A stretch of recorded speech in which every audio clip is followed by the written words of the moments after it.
don't ask questions, right? And we never asked. So, you know, it's a very interesting interpretation of what, you know, could well have happened. But we were unaware of it at the time, sadly. So.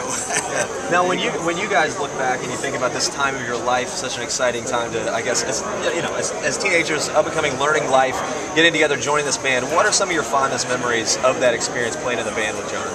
Just having a lot of fun, basically. Being able to get up on stage and perform.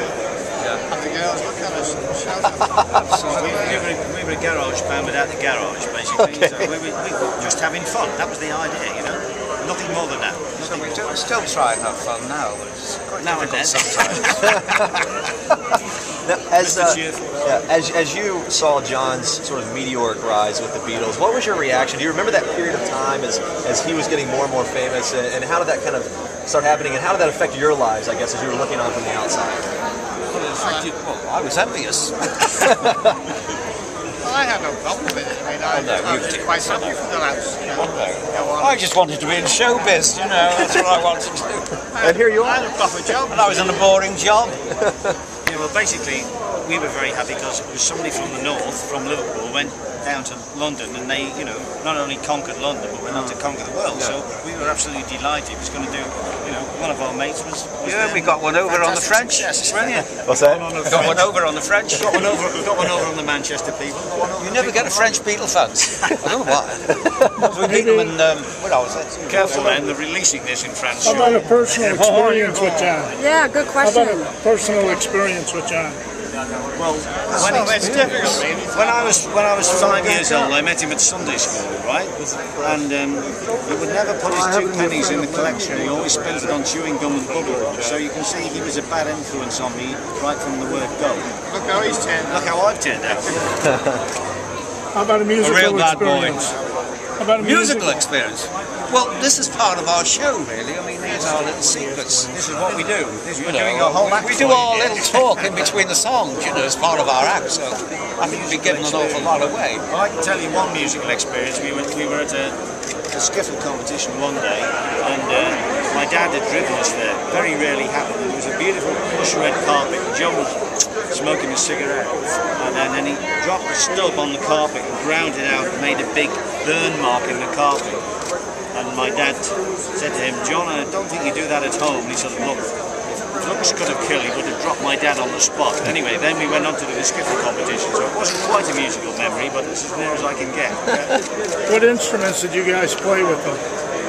I was the drummer then, I'm still the drummer. I played the T-chest bass, which is a big box, a broom handle and a piece of string. Very I complicated. played the banjo. I played the banjo, 4-string banjo, but now Len plays guitar and I play guitar and we both sing. In those days, it was John. John was in front doing the singing. Of course, he's not there anymore now, so we have to do it for him. Back in those days, what was John's strength? The musical part or the storytelling? Well, we didn't have any storytelling then. Okay. No, we just played. Just started out. We just played. We didn't have anything to tell. We were too young. He was great in front of a band. You know, he could front the band brilliantly. He had a very penetrating voice, and you know, we had a lot of fun. The rest of us, there was only one microphone, so we couldn't sing even if we wanted to.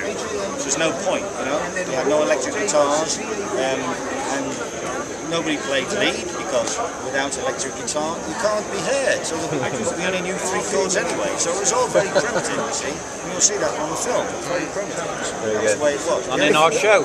If he was here now, what do you think he'd think of the film? We'd hope he'd like to play with us. We'd hope he'd like to front the band again. Oh, what he would like to think of the I film. think you would enjoy the film. It's difficult to say that one, isn't it? Difficult. I mean, it's all very about difficult. it's very personal relationships of his, and he may feel he wouldn't want those to be put on screen. I don't know. It's difficult for us to think for him. I think he wanted to be remembered for his music, really, rather than his personal life. That's my opinion. Okay? That's good. Can I get your names down the line here? Rod Davis. Colin Hanson. Len Gary. Very good. Gentlemen, did any of the songs that you did in the primitive form back then ever make it into like a Beatles song?